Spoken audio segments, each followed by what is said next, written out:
দেখুন বন্ধুরা, আজকে আমি একটা রেসিপি করছি লাফা শাকের রেসিপি।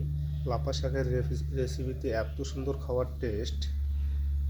লাফা শাকের ঝোল খালি হালকা একটা মশলা দিয়ে, দেখুন একটুখানি নেওয়া হয়েছে খালি রসুনের থেতো, আর কয়েকটা মতো লঙ্কা, 15টার মতো, আর একটুখানি তেজপাতা, আর থাকবে একটুখানি, দেখুন এটা গোটা জিরা, আর একটুখানি তেল দিয়ে আগে এগুলোকে মশলাটাকে ভেজে নেব, আর লাস্টের দিকে একটুখানি ধনিয়া পাতা দেবো।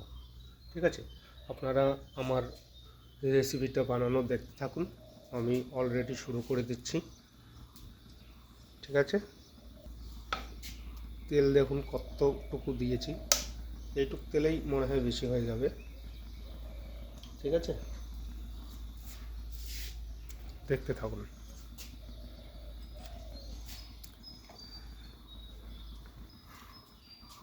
বন্ধুরা, তেল গরম হয়ে গেছে, তেজপাতাটা একটু দিয়ে দিলাম, একটু গোটা জিরা দিয়ে দেব, তারপরে রসুন আর কাঁচা লঙ্কাটাকে একটু লবণ দিয়ে ভালো করে ভেজে নেব। ঠিক আছে, দেখুন সাথে লবণটাকেও ভেজে নেব, একদম ভালো করে কড়া করে ভেজে নিয়ে তারপর শাকটাকে নামিয়ে দেবো। আর এই শাক বানিয়ে যদি আপনারা খান, 100% গ্যারান্টি শাক দিয়ে ভাত খাওয়া হয়ে যাবে। আমার তো লাফা শাক বিশাল ফেভারেট। দেখতে থাকুন। দেখুন বন্ধুরা, অলরেডি আমার এটাকে ভাজা হয়ে গেছে। এবার আমি শাকটাকে নামিয়ে দেবো।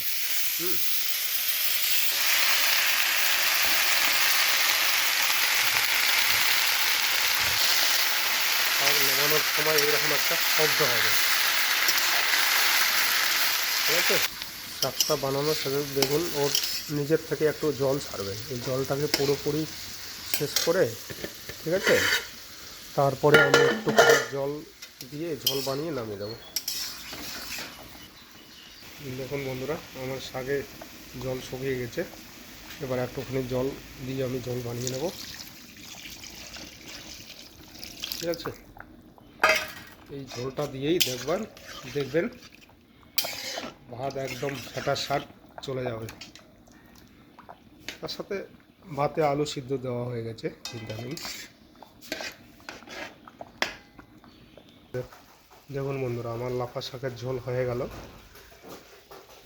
এখন লাস্টের দিকে একটুখানি ধনিয়া পাতা দিয়ে, এটার সেন্টটা ভালো হয়, দিয়ে একটু হালকা জাল দিয়ে নামিয়ে দেবো।